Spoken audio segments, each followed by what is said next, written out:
Hello, welcome to Mandy's Not So Small Talk. Well, I'm here, Mandy Squires. I'm your host. So thank you for joining me. And I would like to ask you to please take a moment before I get into what I'd like to talk about today. And if you can see that like button down below there, can you please click the like button and subscribe? And turn on all notifications so you'll know any of my uploads. And by you doing this, you're actually helping me back, and I can actually grow and get my messages out there. And it really helps me. So I appreciate that. Thank you so much. So now let's get started. Today I want to talk about duality and that it exists in everything, and that we once looked at duality as like that it was apart from each other, but it's actually existing simultaneously in everything in every moment. So I have some notes. So if you don't mind, it doesn't matter if you don't mind, because I'm going to do it anyways. But I made notes because a lot of times I have so much information up here, and I feel like there's so many layers to so many things that sometimes, it becomes so overwhelmed. And so there's so much up here that sometimes I'm like, okay, I want to be able to translate my understandings out. And so this time I actually made some notes that could help me organize and focus a little better. So if you see me referring to my paper, that's why. So let's get on to this. So about duality. So duality is to fully understand anything that ever was. To know it separate is to know it completely, and to know that there are two parts happening at once. So in order to know something completely, it's whole at first, and then we disintegrate it to see its separate parts, so that we can see each attribute on its own first, understand each part separate, to then integrate it back into the whole thing, so that we can understand that this whole is not like, it's not its separate parts, but all of these separate parts, to know the separate parts it wholly, and then to put those separate parts back together to form the whole creation, is what creation is doing, is what consciousness is doing. It's whole, it then disintegrates, fragments itself off to be able to reflect and mirror back what it is, to understand itself fully, to then, as it's understanding itself fully, it starts integrating each piece back into its wholeness. So that's what consciousness, the universe, does. So let's talk about the light and the dark, okay? The universe or creation is not one without the other. So if we were all light and no darkness, we would not be able to recognize the light. The light would just cease to be, because it would become nothing. It would implode into itself. It would just be nothing. It couldn't recognize itself. It wouldn't know that it existed. So it needs the darkness. And saying alternately, the dark cannot do the same. Like if only dark existed, it would not know its own existence. In order for dark to know its existence, it needs the light. Right? So it's about the contrast and the mirroring back and forth in order to know that it even exists, and to even understand itself.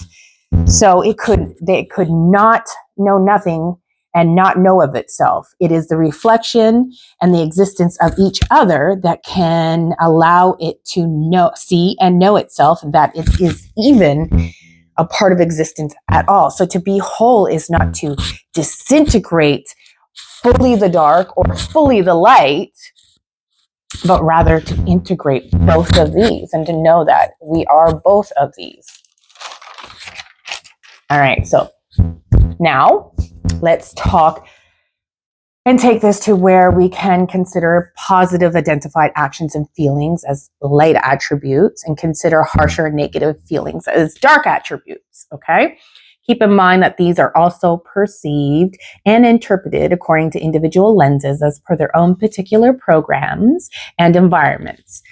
But for the most part, there tends to be a collective overgeneralization of what each of these might be, right? So we kind of like, in a general, have a thought like, okay, to be giving and to give someone what they want would be like a light attribute. To say no to someone and to not help someone out would probably be kind of considered a dark attribute, for example.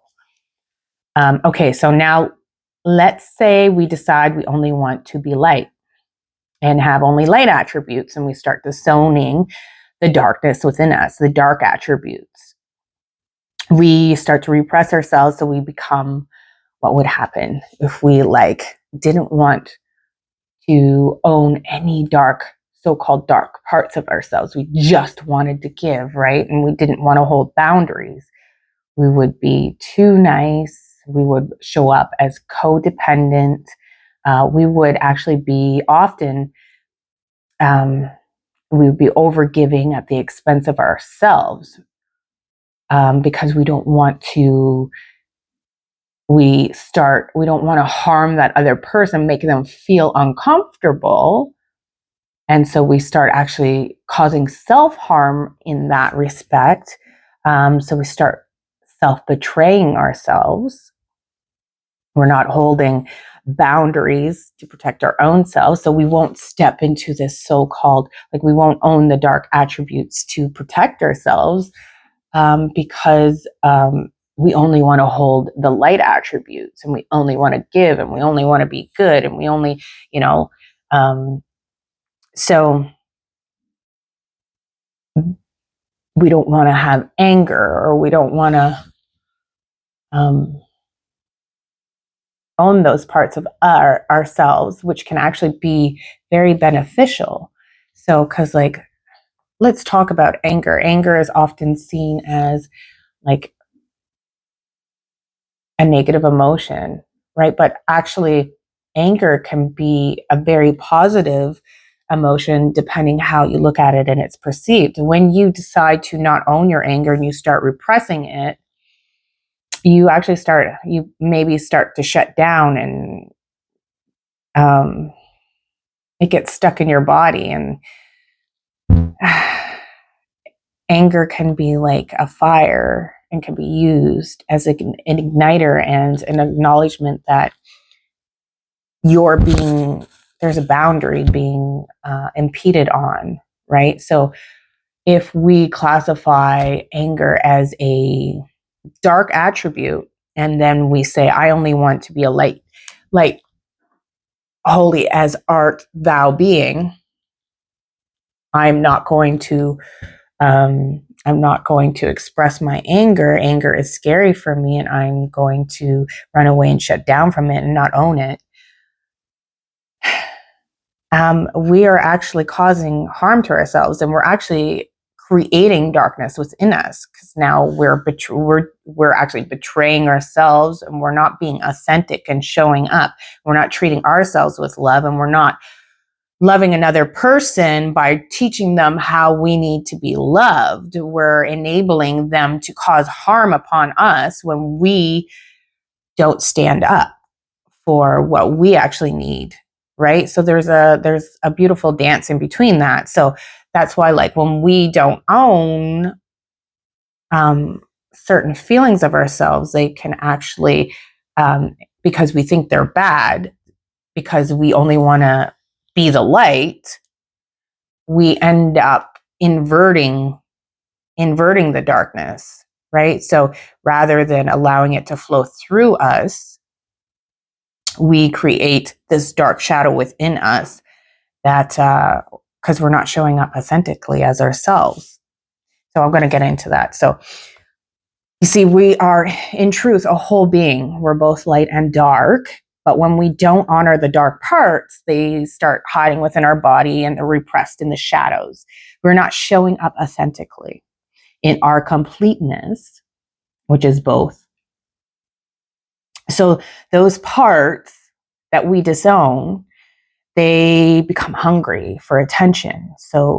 And they're starved. So then those parts, like we disowned them.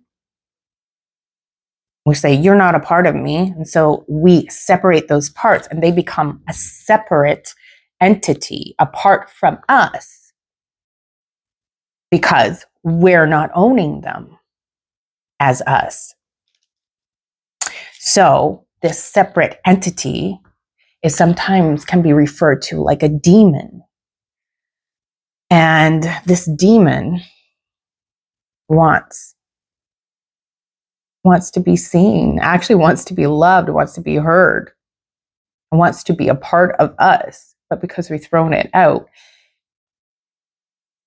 it's hiding. And so it gets created in that moment where the root, so like that very first time is the root of the birthing of that separate entity, that demon, right? So then that hides in the shadows and it is waiting for an opportunity to actually get to express itself. And so what happens is it's eventually waits for its opportunity to take over. So then it can then actually fully run the show. So like when you're being triggered, what's basically happening is that this demon, this separate entity, this part that you threw out, that you disowned, it found an opening, an opportunity to show itself because there was a circumstance that triggered you, which resembled in some way the moment that you originally created this separate entity, this demon. It resembles that. And it's like, oh, here's my opportunity to show you. I'm here to show you, like, hey, I want you to see me. I want you to own me. And each time, it will show up in a pattern that resembles. So each time you repeat this pattern, this demon gets an opportunity to show itself. If you are not being conscious and seeing and integrating that demon, each time you repeat that pattern is basically food. And you're feeding that demon to actually become bigger as a separate entity, a bigger separate entity that is going to eventually become even more destructive each time that you go through that pattern because you're feeding it. And that demon, all that demon really wants, that separate entity, is for you to own it, for you to acknowledge it, for it to be seen, for you to say, yes, come here. I'm so sorry that I threw you out and I didn't see you as important, and that you were scared and alone, and you just wanted to be loved, and I wasn't owning you because I wasn't in that moment showing up as my full authentic self. I decided that there was something wrong with you, so I threw you out. And here you are, you're just trying to come back in. So each time you go through a pattern, right? Each time you do create a new separate entity, a new separate part that you disown, it can be also identified as a fragmented part of you, right? So you could, like, in each time that you're not showing up fully and authentic in your actual truth, you start to leave parts of yourself, disown parts of yourself in these moments, and they become separate entities and they become separate demons ready to take over in any moment opportunity that it sees a similarity that it can open itself. And that's what's going on when we're being triggered. So we'll create, when we're unconscious of it, we will create patterns to mimic what has happened. And the purpose is so that we can actually see and integrate this part of us. But what happens often is we refuse to see it and we continue to disown this part. So each repeated trigger like I said, becomes the food. Okay. So it's going to do this until we fully own and integrate this part of ourselves. And it's through ownership of this part of ourselves, not saying like, no, you're bad, I don't want you. It's through saying like, oh, I see the benefit. I see what you were trying to do. I see that I needed you in this moment because I was needing to express myself in an authentic way because, there was a part of me that felt like this, and I needed to actually own what that emotion and what that story was trying to do. So we think like, so we may have thought like anger was bad, right? And we took in this story that something was wrong with us because anger was being expressed to us. And then we see as anger as bad. But anger was really showing up for a reason. So therefore, it wanted us to create a boundary, right? And then when we refused to create that boundary, we then cause harm to ourselves by not owning and teaching that other person that, hey, there's a boundary that I didn't like, that has been crossed. And so then really, was that anger truly a dark attribute? No, but you kind of made it a dark attribute by not owning it. So we come into problems in society when our experiences make us learn or lean more to one side than the other instead of learning that both are to be needed.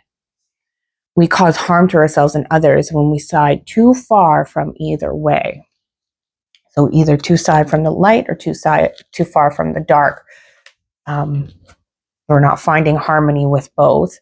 And when we side either way, then we're going to see the separation even more so.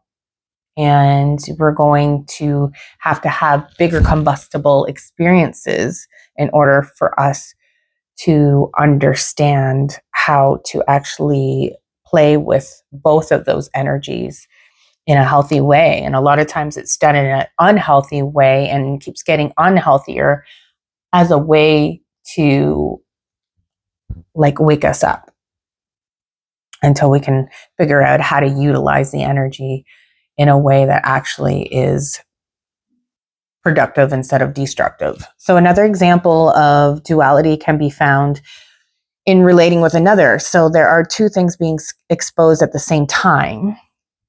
When we relate to another, it is what our relationship is to ourselves and what our relationship is to the other. How one relates to the other is directly related to how we can relate to ourselves. So within the dynamics of a relationship, we can, for relating to occur, we also see the duality of like giving and receiving. And we think that they're like separate in themselves. But when you're actually in the art of giving and receiving and you're in the flow of it, both the giver is receiving and the receiver is giving. So these things are actually happening simultaneously, because to have a flow of those, right? When the giver gives, the receiver allows to receive. And when the receiver allows to receive, they're also giving that appreciation back to the giver, and then it goes. But when one person like shuts that down, so let's say the giver gives to someone who's not open to receiving. It's no longer the art of giving and receiving. It's not really, there's a blockage, right? So it's no longer a gift. Because in order for it to be a gift, it has to be received well. And if someone only wants to receive, then they are also shutting off their flow, the flow of the energy. So they will eventually not be given to by the universe because they're not giving back. How do I get into this and explain this a little clearer? There's so many nuances and like layers to this in itself as well. So we're an abundant universe, right? So the universe wants flow, wants to continuous give and receive, give and receive. So like in a conversation, there's give and receive. If you give, if you give advice to someone who isn't in a place to receive it, you're not into the flow because you're not actually giving. Because like to give is also to receive, to allow someone to receive. So if you're giving something in a way that someone is not going to be able to receive what you're giving, the flow is going to be cut off. So for example, what I want to say about that, like when you're trying to give, like you're in a conversation with someone and your tone is important and the words that you use is important, because if you're giving it in a way where someone like is going to not want to receive that information, like where they feel attacked, then you're not actually changing anything. They're not able to receive the information you're trying to give them, and so therefore it's not really going anywhere, right? Also, if you want to be the giver and not receive, you shut yourself off to receiving and you start wondering why your energy is stagnant and why you're not receiving anything from the universe. It's because it's energetic. So, and you blind yourself from receiving when people are trying to give to you and you won't allow yourself to receive. You are actually blind to all the gifts that are being brought forth to you, but it is in your mind, your illusion saying like, I don't get anything. Nobody like, this doesn't work out for me. It's because you're actually refusing to see the gifts. You're refusing to receive. So then you're like wondering, how come I'm always giving and I'm never like,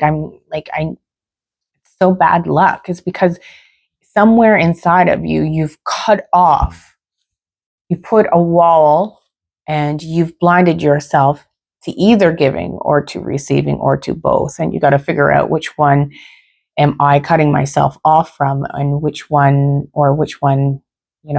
I need to work on. And energetically they'll be on, because the universe is an abundant universe and people like it's happening all over. But if you don't know how to understand how to give and how to receive at the same time, then you are going to be living in an illusion and a perception that, you're the one actually cutting off the flow. And so where is it that you're cutting this flow off?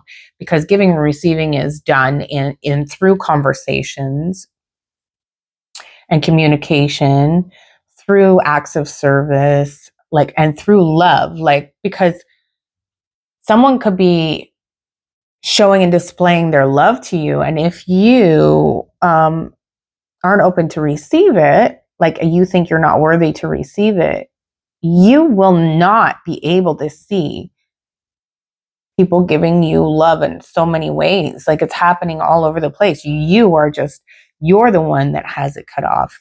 So the gift of giving and receiving through the universe, through other people, is done through you being receptive to the gifts, and through you willing to give the gifts, and both have to happen at the same time. I hope that made sense, and I didn't just like go off in a weird tangent that you couldn't follow. So another example of this of a dynamic of duality is like the teacher and the student. So it's actually both. So the teacher needs the student to be the teacher, and the student needs the teacher. And both are actually one and the same, because, and one cannot exist without the other. The teacher becomes the student when the student interacts with the teacher, because they get to actually see their teachings in application. And the student gets to learn, and once the student learns, they can actually they can become the teacher to others, right? As well as I'm getting caught up, and I'm thinking about this concept. Sorry, this teach-learn concept, and I'm kind of just up in my head in terms of that, and so that's where you're seeing me take the breaks, because in the law of one, of which I looked at, this is where really kind of came into more of a deeper awareness to me when I read that. It's like you need to teach-learn. When you teach, you learn. So you learn a concept, and then through teaching that concept, you actually learn even more. And through the student being taught and maybe asking more questions and engagement, it allows the teacher to also become the student, because the student may have different ideas and different concepts that may inspire and like ask that teacher and create more of like, oh yeah, that is a good idea, or I understood this concept, but that question I'm not fully understanding, so now I'm going to need to like dig in deeper. So that's how there's a duality in terms of like the teacher and the student, and where there are times where the student is the teacher for the teacher, and the teacher is the student, right? And that dynamic, like there's a mirroring in that. So to understand, like both of you have a role that are equal, and equal to learning the subject matter and to put that into practice. And another way that this kind of plays out, which is kind of like really similar, is like the child and the parent dynamic.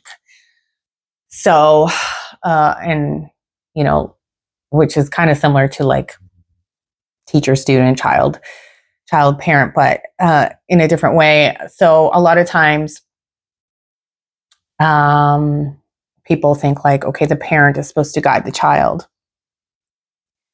But when you are conscious and aware that the child has so many things to also teach the parent, so who is really the guide, right? You're both the guides, and so it's not about overpowering, but rather listening to each other to learn and to grow together. Because even so, like this child and the parent in themselves also has a child within them, their inner child. So there is a duality there that's taking place. So they are the parent and the child, and through parenting, say their other physical manifestation of a child, that child may actually assist them in understanding their own inner child, and where they need to possibly reparent their own inner child. And that child often can be a reminder about, you know, the joys and the innocence, and teach the parent and guide the parent back into those wonderful, beautiful attributes that a child has. So there really is an interesting dynamic that takes place if you understand, like, let's not overpower or control, but rather like be curious, love, and guide. And both are the guides, and to have a certain like flexibility and movement with that. Because a lot of times the children are just, they end up coming with way more wisdom than the parents. Remember, the child also had not long been from source, but then they're picking up programs as they grow. So that we're back into where we come in whole, but then we take in programs to like, and we kind of disintegrate to then eventually integrate back into the whole. So we're a child. We kind of like go away from maybe a lot of the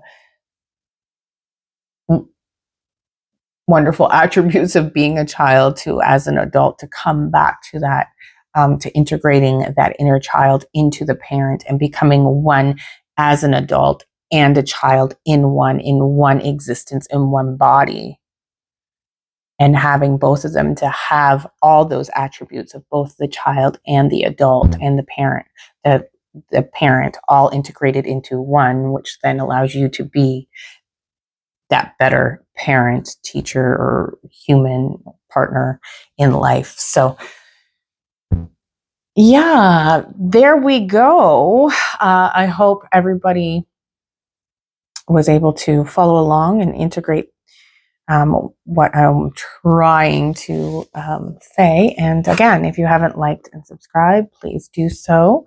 And if you have any, please make any comments below. If you had any thoughts or anything you could add to anything that I had to say, or if you have any suggestions of like questions that you'd like me to talk about, I would love to hear. So just put a comment below and interact with me. I'd love that. Thank you.